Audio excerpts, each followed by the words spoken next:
will have to get on his level. Spawning down in the bottom right position of Romanticide. He is the red Terran player. Give it up for Dragon Phoenix Gaming's Cure. Oh.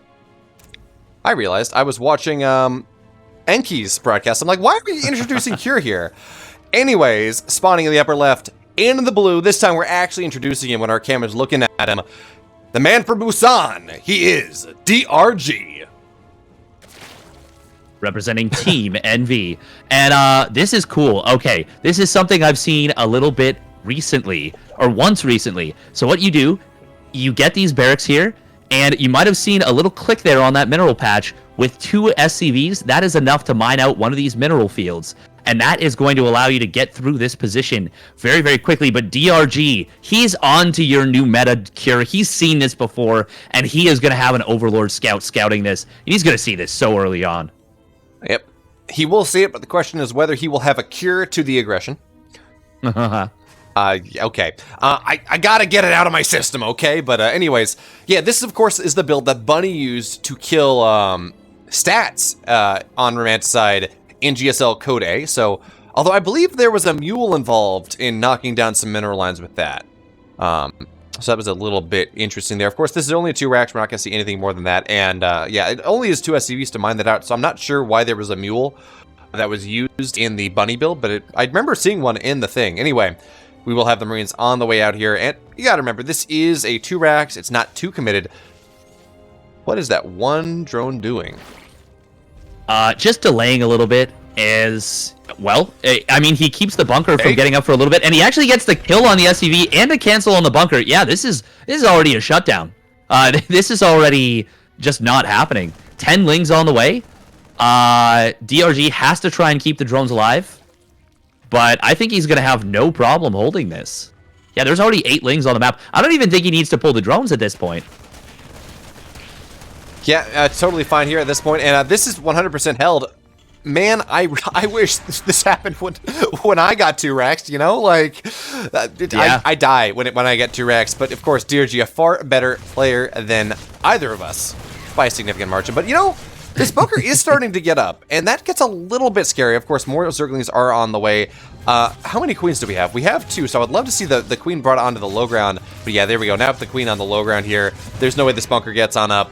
You're not going to have enough Marines to, like, bum rush things later on, and there we go. I think we will start to see the barracks start to float on home. Yeah, it's actually surprising how many Marines he's built here.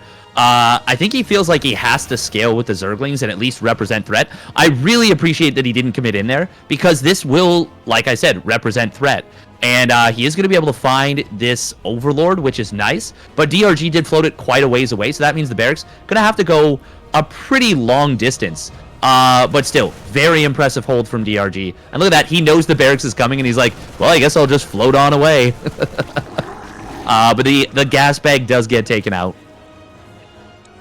But you know what? It provided valuable scouting. That Overlord can go home, secure in the notice that it gave its life for a good cause. The good cause, of course, being taking game 1 pretty easily. Because honestly, from this point, DRG, he lost a grand total of 3 Zerglings and an Overlord.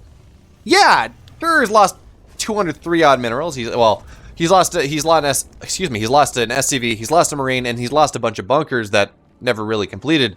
But point being, this is a really good spot here for DRG. He's going to just be able to hit that drone button really hard. And of course, he's not going for anything crazy off this. We're not going to see some, like, 2-base muta off of a 2 racks hold or something that you used to see maybe a little bit more often. No, it's just going to be a standard 3 hatchery play.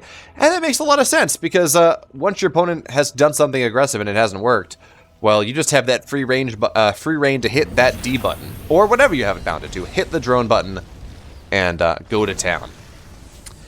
The one thing I will say is that DRG did not inject immediately with his queens that popped out. He actually kept the energy for transfuse. So he could have been a little bit greedier because he had held it so efficiently off the get-go. So he didn't get it as far ahead as he could have been. Now this Hellion drop is coming in here. This is a classic follow-up.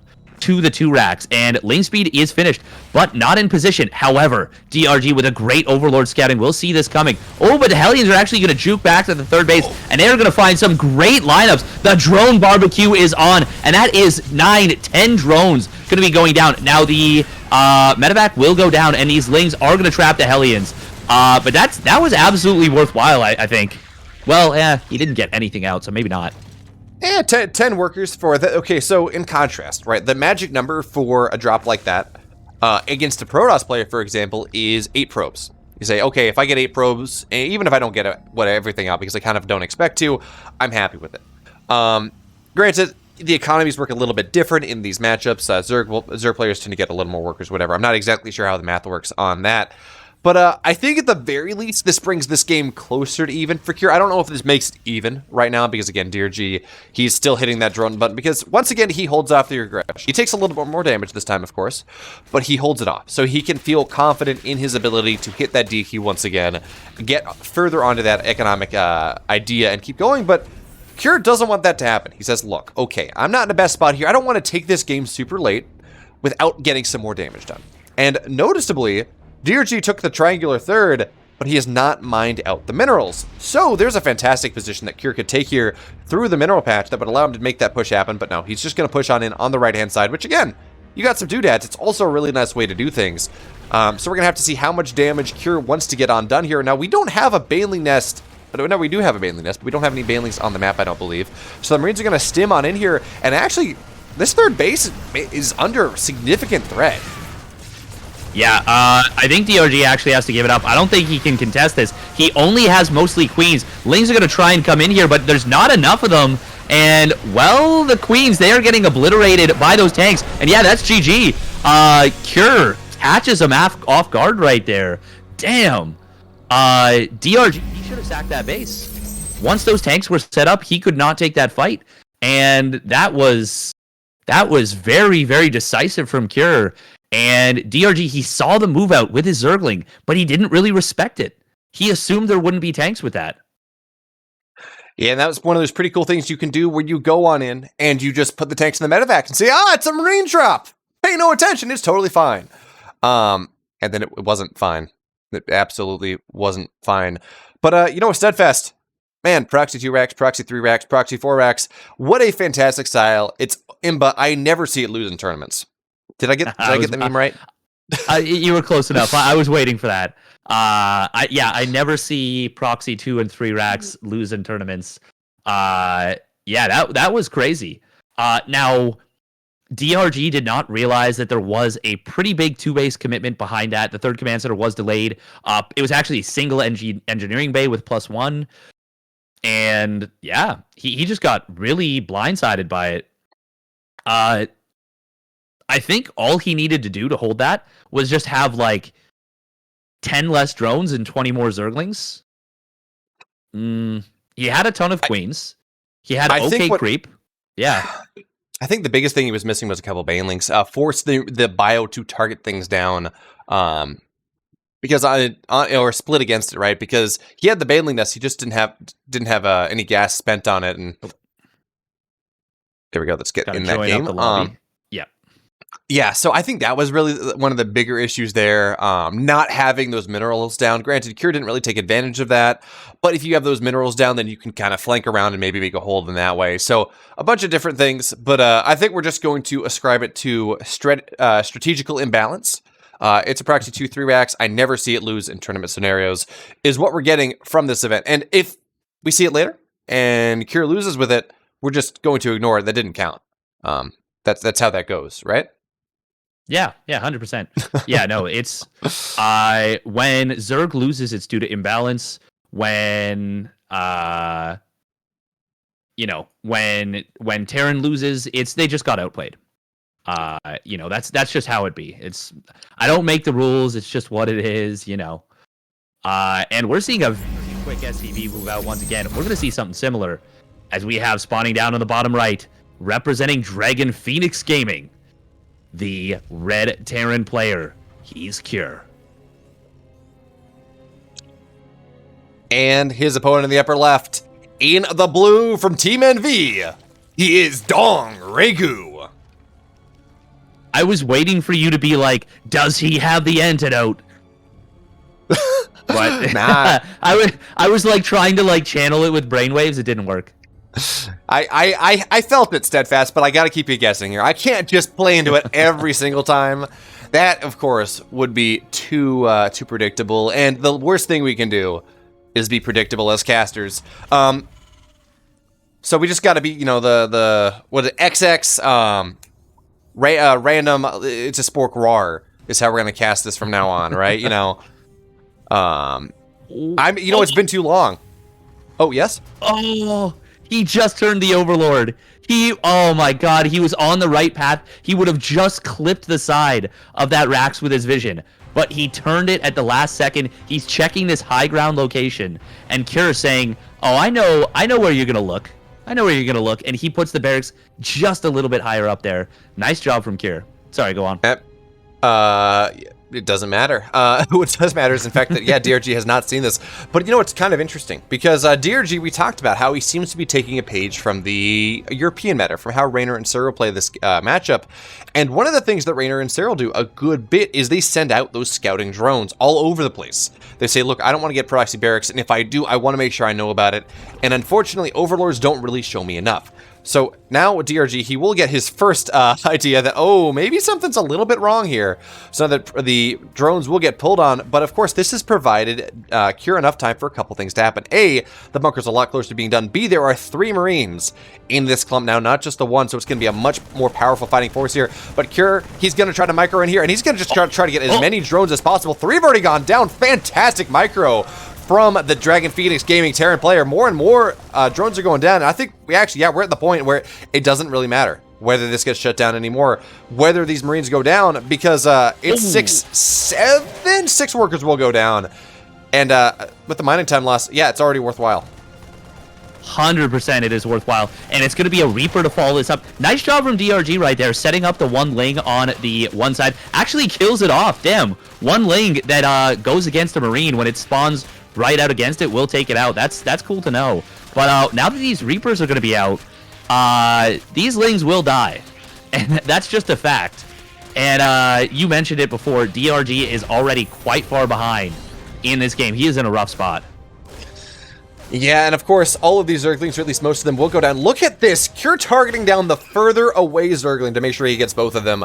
Again, small things. These are professional players, so you would expect them to do it anyways, but it bears keeping in mind, right? That is 2 extra Zerglings that DRG won't have to make this defense instead of the 1. And other Reapers are going to try to get on top of this Queen. We're going to see it go down to half health. Now, the one thing that DRG does have going for him a little bit here is he has really good creep spread, but look how low this, honestly, the Reapers can dive on top of this once they reach and back up, and they're going to be totally able to knock this Queen down.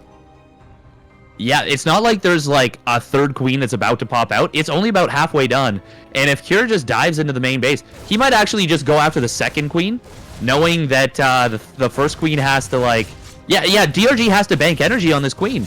He does not want to be doing this. He is in such a bad position already. And Kira finding a lot of value right here. Now, DRG will be able to transfuse up this Queen. If he wants. There we go. Yeah, the Queens are going to be fine at the end of the day. And, what? No, I was going to say I was trying to invoke him. Like, I was trying to make it happen, you know? Sending brainwaves. Yeah, but, anyway. Yeah, and speed is done as well. Of course, DRG taking... okay, we can't call it anything because it's the product of a proxy 2 Rax where you lost 6 workers, but DRG doing the solar timing, where you take your gas a little bit later, you get your speed done in 4 minutes, and we're going to talk about this as if the 2 Rax never happened because, you know... Anyway, proxy 2 Rax, I never see it losing tournaments. That's where we're gleaning from this. But we do have a couple more Zerglings on the way here, of course, as DRG has hit that moment in the game where he realizes, okay, the game's going a little bit later. My opponent's going to have more pressure on the map. It's going to be more Hellions, more Reapers, whatever. I need to get those couple additional Zerglings to make sure that I am safe against that. But DRG doesn't even have his 3rd base done, right? But this is not him going some sort of 2 Rax thing behind that. And this is really weird, Steadfast. It's an adaptation to being behind, absolutely, but we're going to have our 2 Evos. We're going to have 1-1 started with the 3rd base. So it's going to be like 2 base muta, but without the mutas, and instead, all that gas is going into 1-1 upgrades. I'm not sure how I feel about it. It's certainly DRG reacting to how the game is, but this is not how a normal game of StarCraft goes. I do like it. He felt he couldn't secure the third base immediately, so instead of spending the money on drones right away, he spends it on a second gas, quick Evo chamber, and yeah, I'm totally okay with that. Reaper is gonna scout in here. Cure, ooh, he will see this double Evo, and you know that's the kind of information that you normally don't get. So it's just kind of cute that he gets it here. It's like, oh, okay, nice. Like, now you know it's double Evo. Maybe he goes for an aggressive armory timing that he wouldn't have otherwise gone for. Oh my god, I'm a genius. Oh, yes. We did it, Reddit. Yeah, I was about to say, Steadfast, did you say that because you saw it going down? Like, you pretty much said it right as it started. I'm like, okay, is this something like he's just really quick on the uptake here? Or is he just reading Cure's mind? I mean, look, you tried to tell DRG how to play the game. DRG didn't want to listen, but Cure seems much more amenable to my co-caster's brain magic. So we're gonna see an armory timing. I believe there are some. Yeah, it's gonna be a tank Hellbat Marine landed Viking timing because why not? Kitchen sink timing is coming on in here from Cure as he realizes I'm in a damn good spot. It's gonna be so difficult here. Oh, there's not even banelings. There's no baneling nest. It's not done yet. DRG is just gonna die to this, right? Like he can't hold this. Oh, look, he's gonna boost the tank up. Oh, never mind. I thought he was gonna boost the tank up on the main base and just shell on into the low ground. But I mean, this is a lot of queens, Steadfast, and as long as the queens, well, here's the thing: so they're many pumping queens. up. Okay, Zergler's gonna look for the surround here, but it's just a lot of. It's an armory timing without any Hellbats. I don't really see the point of the armory at this point. But no, DRG's gonna hold this. Yeah, the lack of a Hellbat morph was very problematic. Now, the Queens did an amazing job tanking. They did way better than I expected. Only 3 of them went down. But Cure has gotten ahead on workers during all of this. And he is still ahead in army supply. The only thing that is a big problem for him, and it's a really big problem, 2-2 is going to be done before 1-1 finishes for Cure. This just doesn't happen. Ever in ZVT. I remember exactly one game where that has happened, and the Terran actually went for the most insanely fast 8 racks, and they already had a big army supply lead, and they ended up winning with 0-0 versus 2-2 just because they had so many more Marines. It was crazy. And we may actually see something similar to that now. Yeah, now DRG has had a little bit of timing. He is able to drone back up again. Of course, the 4th base, it's only just now getting started because that was committed pressure from Cure. Don't get me wrong. I mean, that was good for Cure. I expected it to win. It didn't, but still very good. And also, man, shout out to DRG. It is not easy to transfuse that many queens that quickly when you're fighting stimmed bio. I guess having a +1 armor did help there, but yeah, now we're going to have the... oh, look at that nice target fire there on the Medivacs. Now, a bunch of Zerglings are going to go on in, but the counterattack, the flank here from DRG that he was looking for, not really there. Oh, he's going to get the Medivac! The Queen target fire was immaculate there, and that will be what DRG needs to hold on. He was banking up a lot of money for mutas, and now that's going to allow him to most likely knock this attack out with just these mutas. And yeah, he should just not fight this at all with any more ground army. Just cut off reinforcements with the ground army and then kill off the remainder. Well, I mean, if Cure gets aggressive like this, then yeah, just roll in some Lings and Banes, take this out. Oh, never mind. But yeah, I think the mutas, if you just micro them back, you should be able to kill this for free. Oh, but no, he's going to go for the counterattack with them. Yeah, I was going to say, I like this a lot more. DRG has not shown his Spire Tech whatsoever. Cure has no... oh, well... oh, he's going to see it anyways. Nice sensor tower placement, actually. Yeah. And looks like we have a drop on the 3rd base of DRG as well. The 3rd base. There we go. Oh, no, it's a Liberator. Okay. So that will deny some mining there for the time being. But, man, I can't believe DRG is, even on supply at this point in the game. He has that... yeah. You say don't take the fight with the ground army. No, this is the time that DRG needs to just try to sweep Cure from the map. It's a 2-upgrade... it's a 4-upgrade lead. Excuse me. It's insane. It just doesn't happen. You were saying it doesn't happen, but I'm going to reiterate, this doesn't happen. Right? This is just... it doesn't happen so often that I don't have a good idea of how much more powerful DRG's army is than Cure right now, because again, it doesn't happen. No, it does not. And this will allow DRG to get aggressive off of creep. And oh man, Cure does not know where his opponent's army is, and he's gonna try and trap it. Oh, but the Widow Mines are gonna go down immediately. No burrows. Oh, and that is gonna be Cure getting absolutely run the hell over right now. Now there are Widow Mines behind this Cure. Ooh, not going to get great target fire with them. In fact, no target fire with them. And that's going to be DRG just rolling through. The Banelings are going to detonate on top of the SCVs. 16 go down, and DRG evens the series. Man, what a game from the King of Busan.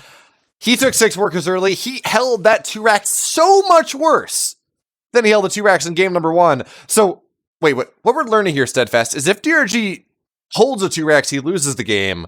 If he takes a lot of damage from a 2 racks, he wins the game. I don't know how to jive with that, but you know what? It works out. What a game there from DRG. Well, it's very simple. So DRG is a classic berserker from D&D. So the more damage he takes, the more he gets his enrage. And, you know, that's just going to allow him to hit even harder. But in all seriousness, holy crap, what an amazing game out of DRG there. Yeah, my chat saying casters are silly. He was winning for the last 3 minutes. Maybe. It was kind of hard to tell. But I mean, okay, once he had the upgrade lead, sure. But what he did to get there, what he did when he lost those 6 workers, those honestly massive queen transfuses holding off that siege up position that Cure was going for, that is hard to do. That was really impressive there from DRG, although I do agree what you were saying earlier, the lack of a Hellbat morph. I feel like probably if Cure morphs those Hellbats there, he is able to punch on through. Not totally sure, granted it's all down to execution, but I feel like that makes it a lot easier for him to get what he wants. But you know, more than that, Steadfast, we have game 3 loaded on up, and that's a bit exciting. I would say that's very exciting. And, well, also exciting, we're not going to see another proxy racks, as we have spawning up in the top right, keeping his SCVs where they belong. It is the red Terran player, Dragon Phoenix Gaming's Cure. And by where they belong, I mean, you know, across the map, getting pulled. Of course, and his opponent in the bottom left, in the blue, taking a masterful game number 2. He's got the cure for what ails you. He's DRG. Nice. No, to be honest, even at the end, when DRG had the lead with the upgrades and everything, if he'd had those Widow Mines sieged up, there's a very good chance he can still hold that big Mutilating Bane push, despite being down 2-2 versus 1-1. It's not easy, but there is a very good chance he can hold that push. But the fact that all 4 of those Widow Mines were unburrowed, the first 3 died immediately. The 4th one burrowed, did not even fire. And then behind it, the 2 Widow Mines after that didn't do really much of anything. It was even army supply, it was even worker count, which is technically a lead for the Terran. So, I mean, the game may have looked over because of a very convincing fight, but that was definitely Cure getting caught with his pants down. There's no doubt of that. Yeah, absolutely. And you talk about those last 2 Widow Mines. If anything, there were some Trader Widow Mines. I was kind of watching them, and I'm going to drop something. I was watching them, and more than anything, they did a decent amount of splash damage to their friends, to their brethren. I guess, I don't know, they're robots. It was a robot uprising. It's the Matrix 2.0. This time, Widow Mines firing on Terran Marines. That's exactly what the Matrix is about. So, you know, it works out. What were the robots in the Matrix called? I know the ones you're talking about. They're like the weird flying snake things. Yeah, like something. Yeah. Anyway, they might have just. They have a. They were just called the Machines, right? It's been too long since I've seen that movie, but anyway, yeah, they just form an alliance with the Zerg. That's how that is. I mean, they kind of look Zergy. Yeah, they look like biomechanical Zergy, right, with the tentacles behind them. Yeah. I'm not gonna argue the point. I will definitely concede it. One lane does get picked off, but the Reaper loses a lot of HP, so it has to disengage there. By the way, let's talk a little bit about how this tournament's happening while we got the kind of downtime of the early game. Once again, very, very fast. Third Command Center Koreans, they love that fast Third Command Center. But yeah, tell me about why we're able to do this. Well, you know what, Steadfast? There are a couple reasons. One, of course, is the fancy graphic that I've got on my stream, the fancy graphic that you've got on your stream. You look in the bottom right-hand corner, you see that there is a prize pool. It's $2,265.10 because people have been paying into that more than just the free money. So Matcherino partnered with G Fuel here to put on a $2,000+ tournament. for our enjoyment. And more importantly, or even cooler, they're partnering with a bunch of different content creators.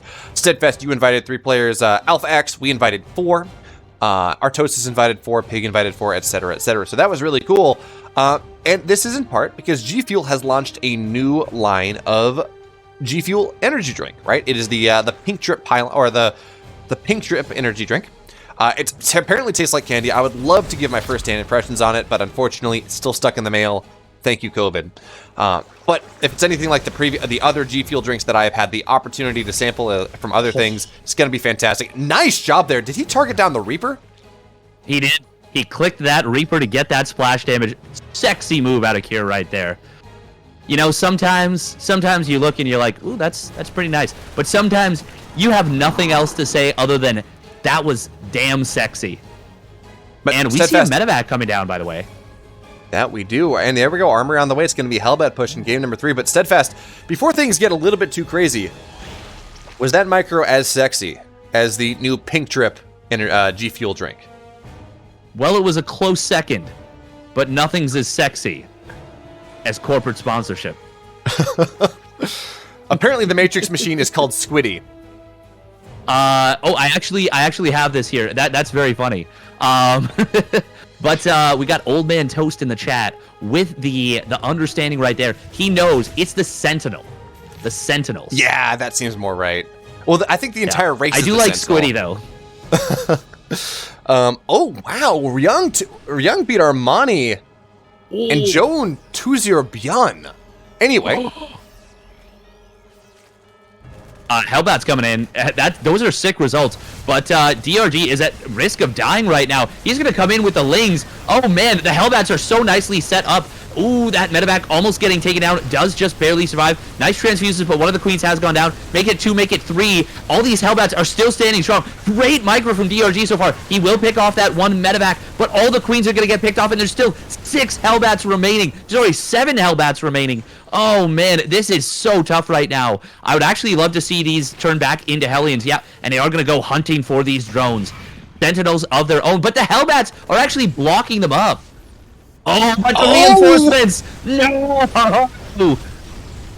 Oh, the barbecue is coming, but it's only 8 workers that have died thus far. Now, we have a Baneling nest on. More and more queens are on the way here. 11 workers have gone down, but DRG hasn't lost. Okay, never mind. What am I saying? Yeah, this game is not going to happen. Unfortunately, a couple of Banelings are morphing, but they're morphed too late. GG Cure is going to take this game number 3.